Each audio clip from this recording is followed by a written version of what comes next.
Welcome, everyone. Thank you for being here. My name is Brooks Roach. I am a diabetes education specialist with Diabetes Canada.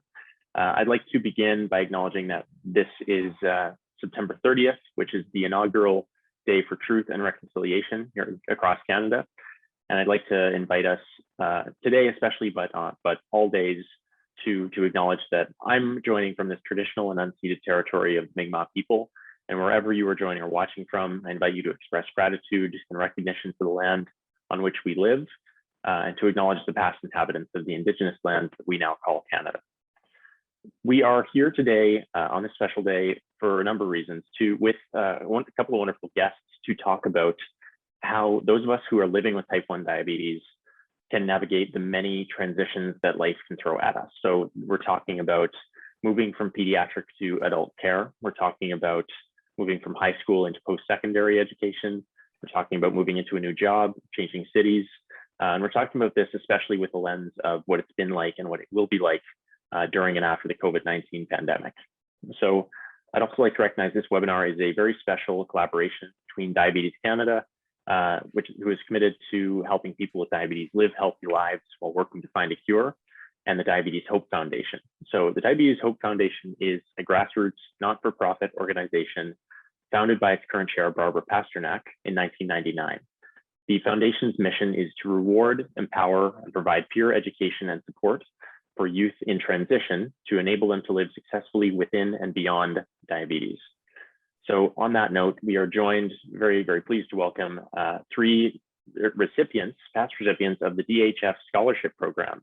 So we have alumni Amanda Koshi, Alex Bennett, and Hala Shama. So welcome and thank you to the three of you, and I'm really excited to have this conversation.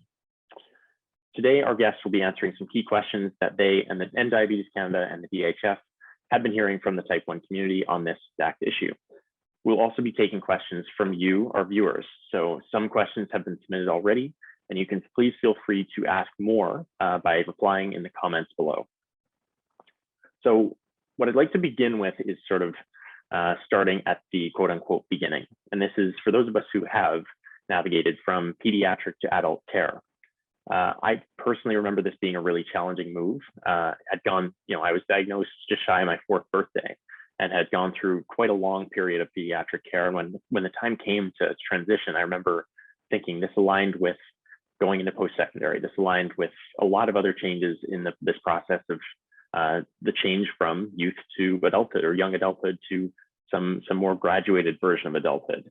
And it can be really tricky to add on this major switch in the form of care and the experts we're dealing with, the care providers we connect with. So I'm wondering if three of you can speak a bit to some of the strategies that you've used or some that our viewers can use to set themselves up for success before, during, and after this transition. Sure, yeah, I can jump in. So I guess my name is Alex, and I've been a diabetic for just over 10 years.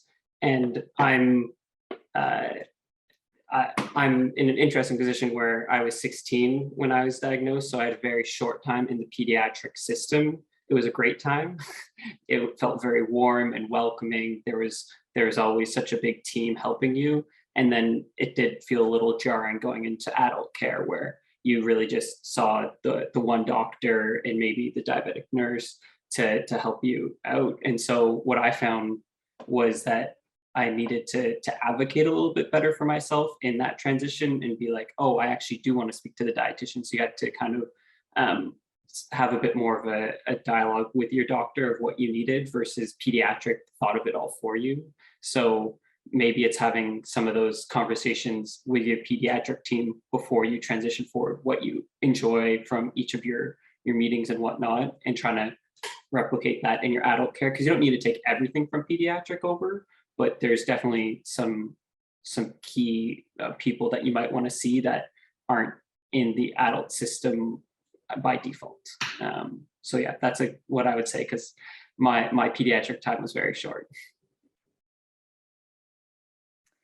Hi, everyone. I wanted to add on to that. So my name is Hala. I was diagnosed with type 1 diabetes at the age of 14.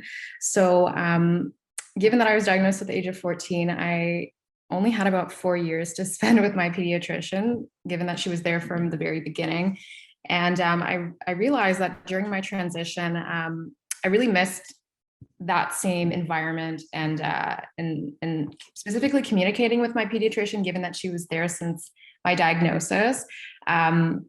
However, I think it's important to do your research regarding before you transition. So I would say at the age of 16 or 17, and do your research about different endocrinologists near you that are knowledgeable about type 1 diabetes, because some can be more so focused with type 2 and may not have as much knowledge for say about insulin pumps and things like that. So that can maybe be an issue, but thankfully for me, I was referred to an endocrinologist that was knowledgeable about type 1 diabetes. I'm really happy about that, but I acknowledge that may not be the case for everyone.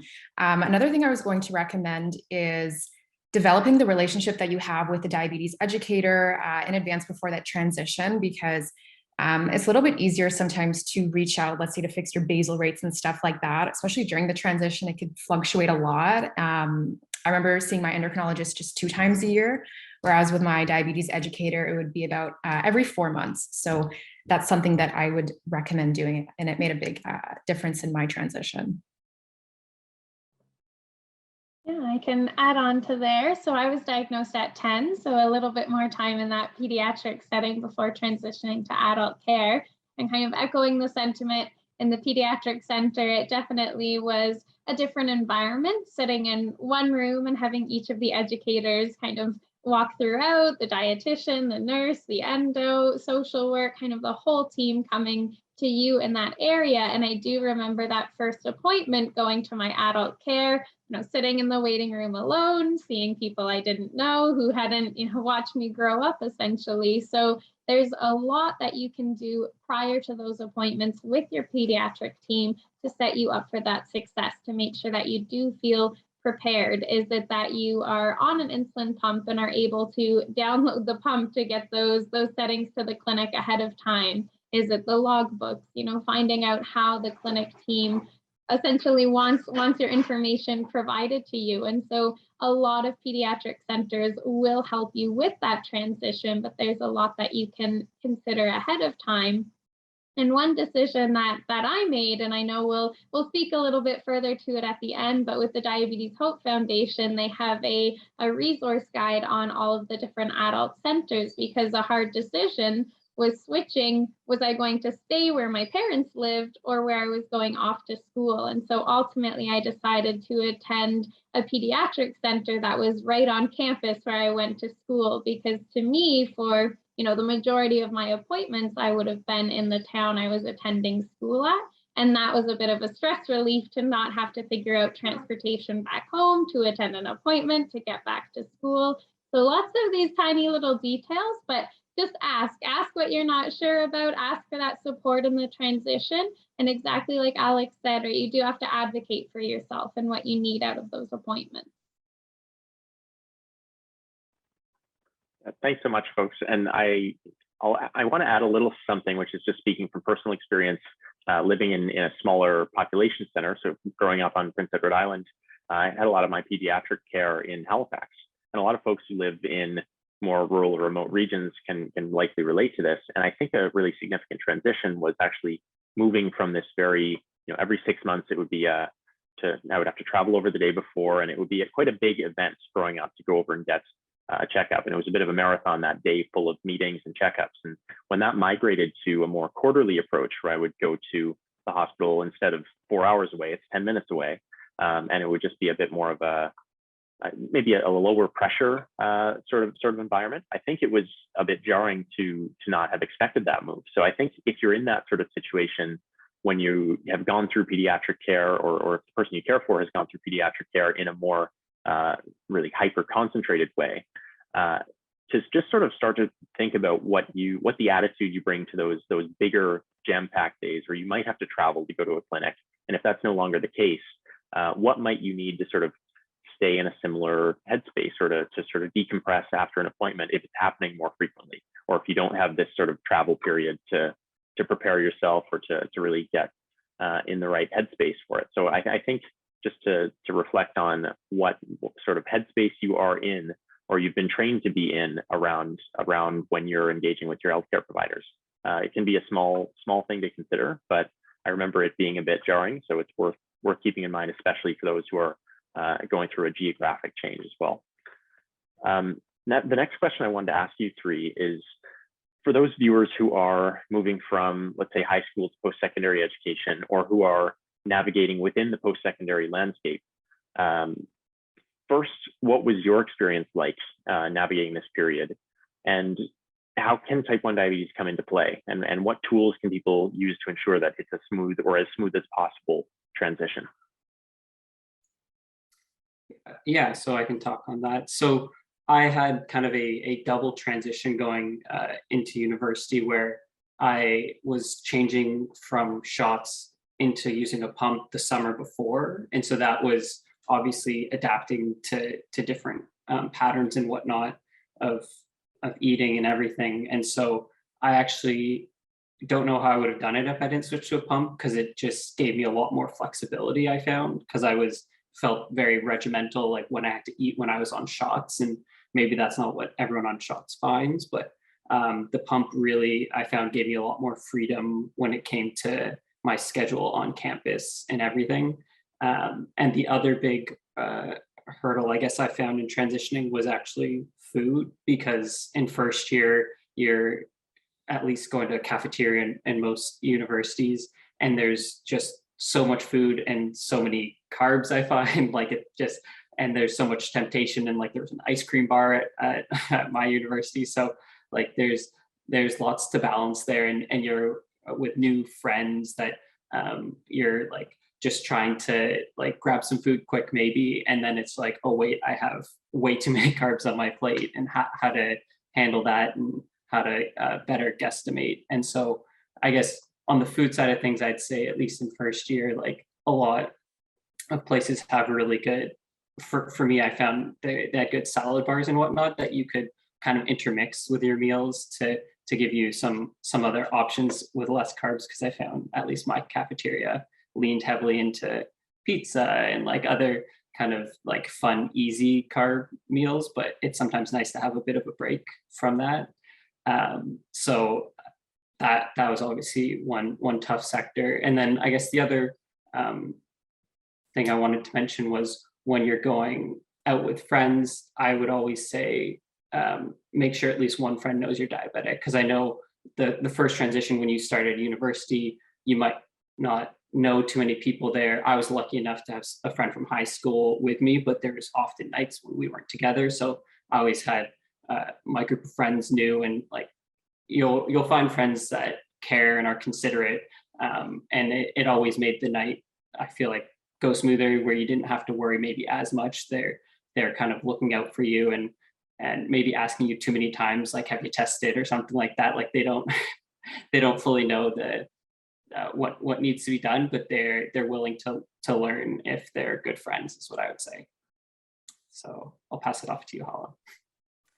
Yeah, something that really was different for me was the commute time to attend the university that I was studying at. So instead of a 5-minute drive or a 5-minute walk, it would be a 40-minute drive. And I was worried about my blood sugars and all of that. So I really recommend to those that are able to get a hold of having a continuous glucose monitor. That made a huge difference in my diabetes management. Gave me peace of mind, because again, you have to be in a specific range to drive, so you don't put yourself and others at risk. So that was key. And also just going on campus to different things like the library, right? And all of that, like you're walking around, and that can affect your blood sugar, maybe stress levels and physical activity and things like that. So the continuous glucose monitoring, CGM, is absolutely amazing for that. And of course, bring snacks, juice, and know what you prefer to consume. If, let's say, you have low blood sugar, is that the Dex4 tablets? Is it juice? So make sure you're aware of that and you keep a bunch of those in your school bag. And the other thing that I wanted to also discuss was the student accessibility services. I'm not sure if the others here that are speaking have maybe reached out when they were completing their undergrad, but for me, I'm in my 4th year right now, and I've been having accommodations since first year with different things. For instance, in my labs, there was a letter that was sent to, for instance, my TA and also my professors and things like that, which was really important because that's also the same thing. Like the lab is for the duration of 3 hours, and not having that access to food or something like that, again, because it would be a risk to yourself if you're dealing with chemicals, if it's like a chemistry lab, et cetera. So that made a huge difference, and also allowed me to write in a separate testing room so I could have my juice, my meter, and all of that. And it just made me feel more comfortable because I was worried about that at the beginning, and my pediatrician mentioned that to me. So I was glad that I reached out to the student accessibility services and submitted the correct documents. And I had that for my first year up until this point. It was very useful. Yeah, so in my experience, I didn't directly access any of the services, but I would highly recommend that you do. They're there to help you. And so one of the biggest things that I found is, this transition is difficult for everyone from, high school to post-secondary education, wherever that is for you. Are you in town, out of town? Is it an entirely new province? So it can be a really difficult experience. And then sometimes I find, diabetes can be just that extra layer on top, which we can't forget about. It's always there. And that just is part of the responsibility that we have to manage living with diabetes, is that, sometimes it becomes maybe not our top priority, but we do have to always be thinking about it to manage it for our own safety and to make sure that, we are feeling healthy and able to engage in our classes and things like that. So I found in the transition, there's a lot of struggle when you go from high school, which was a very regimented schedule. Lunch is always going to be at 12:15 this day, every day of the week. And then when you go off to post-secondary education, maybe your first class of the day isn't even till 2 o'clock in the afternoon. So have you even woken up before what lunchtime used to be? So it's that transition in the schedule and kind of that self-responsibility that you need to have in order to manage. And so just also the tip of going easy on yourself. It is a difficult transition. And when you have to add diabetes into the mix on top of that, these accessibility services are really there to support you for that. If everyone's heading off to an exam, I was also having to remember, okay, did I pack my low snacks? Do I have, an extra site in case something happens to my site on the day of my exam? For nursing, I had to write a licensing exam, and I was having to make sure that I contacted them ahead of time to let them know I would be coming in with these different supplies that I needed in order to have success in that environment. And that one kind of stood out for me. I was so stressed about this exam because my 4 years of school essentially relied on passing my licensing exam. And in line, this was a pre-CGMs. I was finger poking almost every 10 minutes and just watching as my sugar climbed and climbed and climbed from the anxiety. And so it's that just taking a moment to have that extra patience with yourself, because you are dealing with that added layer. I had to write this big exam with a sugar in the 20s because I was so anxious about everything. So really stepping back, and then again, bringing it back to that advocacy. Ask for help. Is it your clinic team, your friends, your parents to help with that transition? Because you're allowed to struggle with it, but it's allowed to struggle, but just take that ownership and figure out, okay, I'm struggling right now. So what can I do to reach out for support? And there is a lot of support out there. And I'd like to also add that the Diabetes Hope does have a really great transition guide for this whole high school to university. Like they've got ones on where to find good endos in your area, on all the accessibility. And so it's just a really good, robust guide that is very useful for this kind of transition for sure. Yeah, thank you, Alex and Amanda and Hala. And on the note of the transition guide, we're going to include that in the comments and in the video description when this is uploaded to YouTube, so you'll be able to access it. But it's on Diabetes Hope Foundation website. It's quite easy to find, and I would recommend it personally.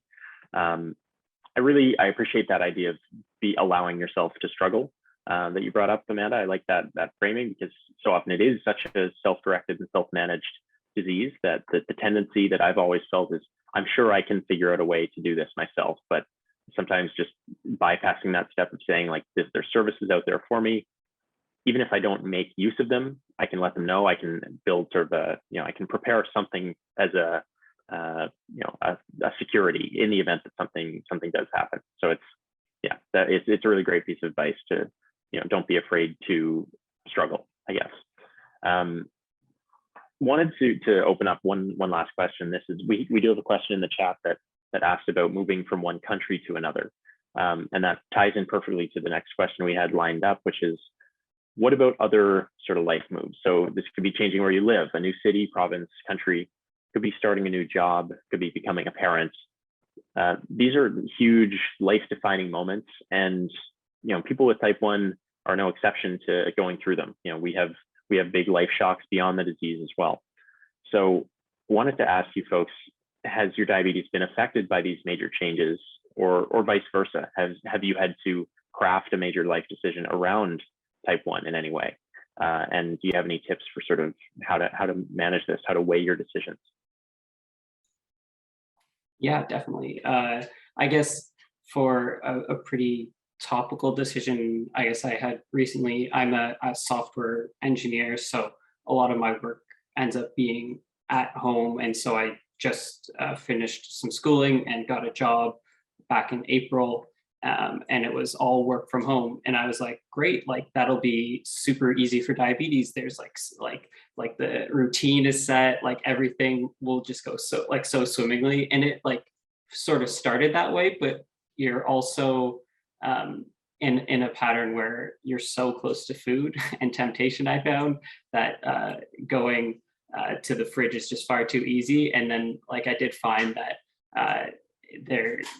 the work from home routine got a little bit harder. And I think that's anyone working from home, it can become a struggle, but especially as a diabetic, I found that was really tough with food for a little bit. And like I've kind of sorted it out by more rigid eating times, I guess I would say, because you can kind of graze all day otherwise.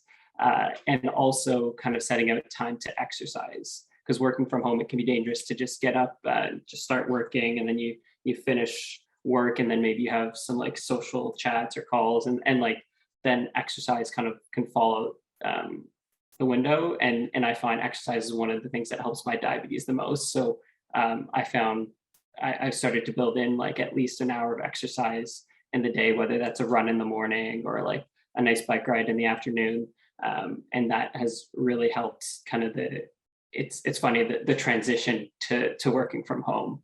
But yeah, so I guess that's my major transition recently, but I'll pass it to Hala and maybe I'll jump back in with more. I think for me, what I'm experiencing right now, I'm 21. What I'm experiencing now is similar to what I was experiencing back when I was diagnosed. I was worried about how would I be able to manage all these different things. I'm a part of these clubs and I love playing tennis and living an active lifestyle. I like going out. I don't want to do injections all the time, things like that.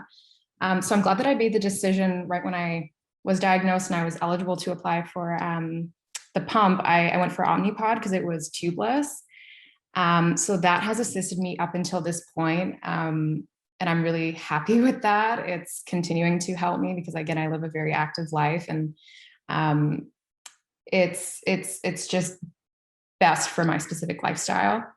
I also wanted to emphasize, similar to what Alex was touching upon with what you're consuming, even though we can't eat anything that we would like to, and need to give the specific amount of insulin for it, I found that specifically for me, I have to eat at specific times, and let's say consume more protein to keep my blood sugar levels a bit more stable, because if my blood sugars were not in the right range, my mood would be affected. I wouldn't be able to perform what I needed to do, if it's work, schoolwork, things that I'm involved in. So always make sure that you're putting your diabetes as a priority and you're not letting that kind of slip. Because again, if you're not well, you're not going to be able to go through with anything that you're doing. So make sure that you prioritize your health. Something else that I also wanted to share is also changing your mindset. I remember when I was first diagnosed, I was very, it took me a while to even process everything. And I think that it's nice for anyone that's living with diabetes, I think it's nice to change your mindset and think, okay, me giving insulin or me needing to count carbohydrates is another step for me to stay healthy. Don't look at it as an additional task. I think that's a nice mindset to have, because you'll notice though, like as you spend more time with others, you'll notice, okay, they don't have to give insulin or they don't have to do that, but that's okay, because again, we're all different. It's important to change your mindset and don't compare yourself to others. And another thing that I wanted to share is if you are interested in, let's say, hearing from someone else who, for instance, like let's say during your transition, you would like to hear from someone who has gone through that and are also living with type 1, I highly recommend applying for the Hope Connects mentorship program. I'm currently a mentor, but I wish that I knew about the program when I was transitioning, because knowing someone who has been through the process living with type 1, it's nice to hear what went well, what didn't went well, what do they wish that they have known before, etc. So that's something that I recommend doing. And you could also be able to ask things like, what insulin pump are they using? Are they using the CGM? What do you do when you're exercising, or something like that? So I think that's also great, because all those things can be applied as your life changes. If, let's say, you are starting a new job or you're moving countries or things like that, it can make your experience a lot easier.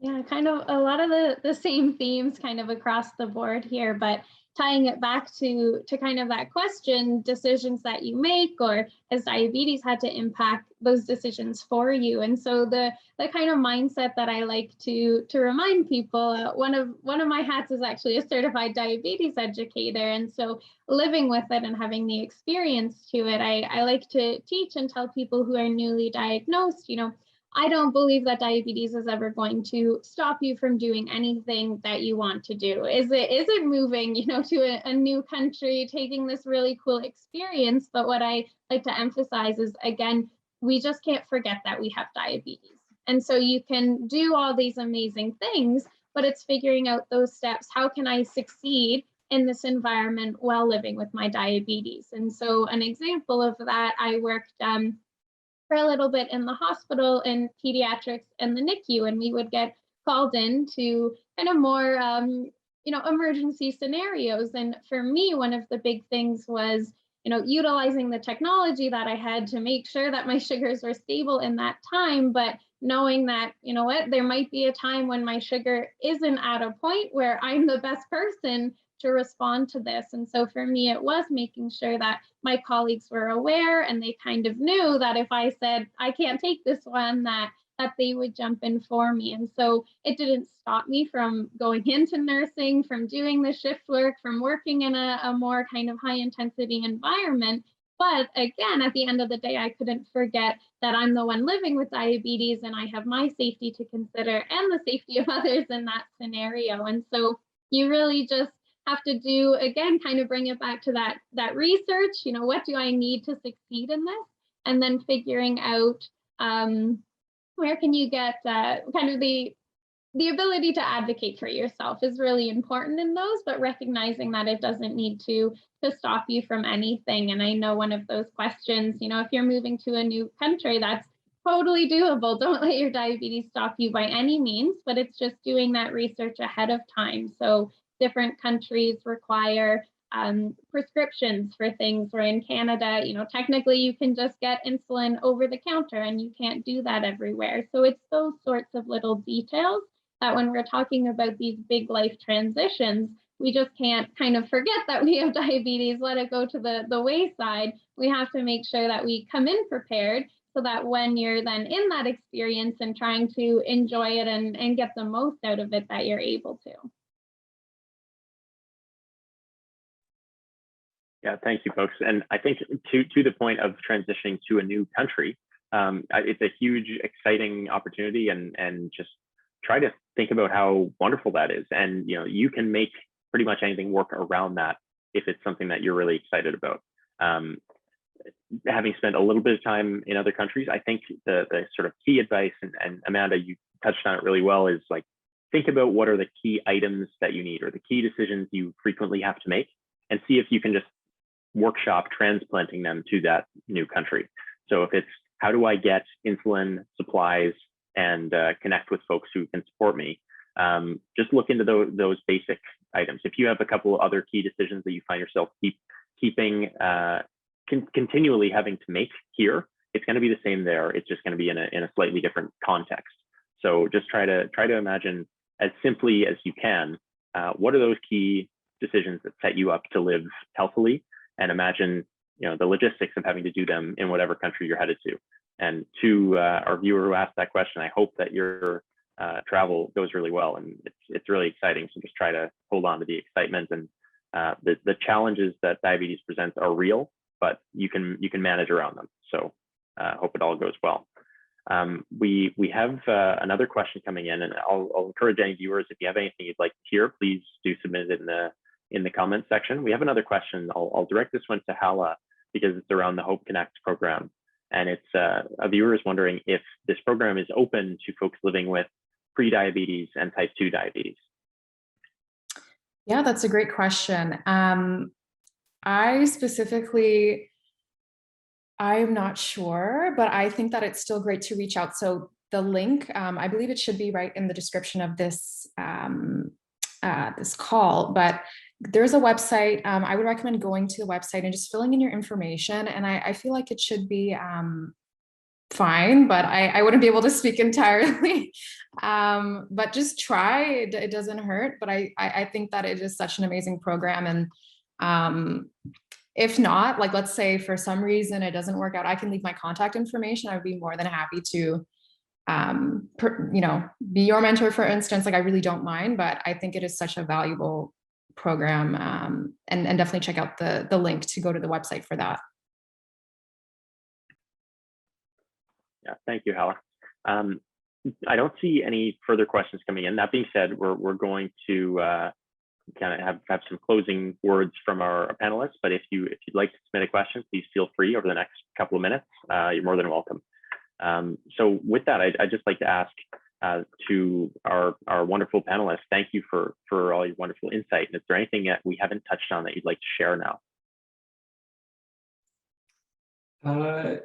Yeah, I guess, and maybe this is just recapping some of the things. I guess one big thing Amanda did bring up, and I wanted to like emphasize, is that just be forgiving of yourself in all these like transitions. Like, it is, life is tough, and diabetes makes it a little bit tougher. So give yourself a break. Like, it's okay. Like, we're our own like hardest critics, and so give yourself a break some days. Like, it's not always going to go perfect. You're not going to get that like perfect line across. There's going to be the hills and troughs, but like that's just how life is. It goes up, it goes down, but you get through it. And I'd also like to say is just be open about your diabetes. I know one or two friends that aren't as open about talking about their diabetes, and so it's like letting your friends and families know it never hurts. And I feel like people are always so curious and compassionate and wanting to learn. So like, bring your friends into the circle of diabetes, and it'll go well. So yeah. Something that I wanted to add is for the viewers that are currently attending university within Ontario. I apologize, it's not all over Canada, but specifically within Ontario, if you just started your first year, or maybe it's your fourth, or let's say your fifth year, I highly recommend attending a upcoming event. So the Diabetes Hope Foundation, the O2 Diabetes Awareness Club, and the McMaster Diabetes Association are partnering together to host, the event is called Don't Sugarcoat It, the first Ontario University's Diabetes Conference. So this will feature different clubs within Ontario at the university level, and those clubs that are specific to diabetes, maybe they raise diabetes awareness, things like that. And essentially, all the clubs are going to come together, share their missions and values, being able to participate in a fun trivia game that relates to insulin, given that we are at the 1 century mark of the discovery of insulin. And it will be on World Diabetes Day, so November 14 from 5 to 6:30. So I highly recommend those that would like to come, please register. And even if you don't attend a university in Ontario, if you would like to attend, please register. I think that it would be really, really nice, a nice learning experience, and see the different clubs that are raising diabetes awareness. Yeah, I feel like, again, kind of echoing a lot of themes in this conversation, but I would say community is really important, and we've kind of spoken to that across the board, and whether or not that's finding support from people who are living with diabetes, from your friends, your family. It really is just making sure that you get that community that you need, so that you can feel comfortable in those environments, whether it's a new one, an old one. And I would say that in the success of how I viewed kind of my life with diabetes so far, I would say that the biggest positive moments have all come from being engaged in different diabetes communities, and these communities are putting the resources out there for you. Example like today, right? So if you're looking for that extra support, jump online, take a look around, ask someone who you know if they're living with diabetes, your clinics. They probably have a lot of contact to send you different ways, depending on what sort of extra support that you're looking for. So that would be my summary kind of key takeaway there, would be to find that community to get that support from. Yeah, thanks a lot, folks. And it really does, like, makes a world of difference to have that compassion for yourself and tap into community, whether that's going to events like what Hala mentioned on World Diabetes Day, or just looking into the supports that are out there formally or informally, because it can just help so much to combat those feelings of isolation that do often crop up. Before we wrap up, folks, I'd like to just take a moment to tell you a bit about how Diabetes Canada and the Diabetes Hope Foundation are helping to support people with type 1 diabetes. So Diabetes Canada, whether throughout the pandemic or beyond, has some really great resources. This included for dealing with these major transition periods, or just dealing with the challenges of everyday life with type 1. So I would recommend visiting our website, visiting our social media to stay up to date on what we're working on and resources we're putting out. To get specific direction, you can call our helpline at 1-800-DANCING, or shoot an email to info@diabetes.ca, and we'll do our best to give you some specific next steps. If you are navigating a transition right now, you can also use our diabetes educator service, which will connect you to a certified diabetes educator. And you can also look at our interprovincial comparison documents. So this is especially helpful if you're navigating a move to a new province. You can see how different provinces stack up in terms of what's covered, what's available to you, how they stand on diabetes policy and programs, et cetera. And also just want to make sure I recommend a lot of the wonderful resources Diabetes Hope Foundation has developed. So the transition guides, as mentioned, are really fantastic. And they're available on their webpage and updated this year. So there's a resource guide. There is a recipe book called Transition in the Kitchen, which, as a fan of wordplay, I really appreciated. And there is a children's book as well, full of child-oriented resources. So the book is Nothing Can Stop Me by Bobby Pasternak, Aaron Mercer, and Tyler Monroe. So that's available on their website for order. So if you have questions for the Diabetes Hope Foundation, you can also check them out at www.diabeteshopefoundation.com or email at info@diabeteshopefoundation.com. So that is all for today. I want to say a wholehearted, sincere thank you to our guests. So Amanda, Hala, Alex, it was really wonderful to hear your perspectives on this, and just want to say a sincere thanks for being open to sharing your story. And I think for our viewers, these are three wonderful examples of what can happen when you do tap into that sense of community, and when you do pursue some really grand challenges despite living with type 1 diabetes. So thank you all very much for making the time and joining us today and sharing all that you've learned to date. So with that, I want to say thank you to our viewers for tuning in, and please never hesitate to reach out, because we'll be happy to help where we can. And I hope that I really appreciated this conversation. I hope that you did as well, and look forward to seeing how you apply this information in navigating whatever transition comes next. So thank you very much, and take care, everyone.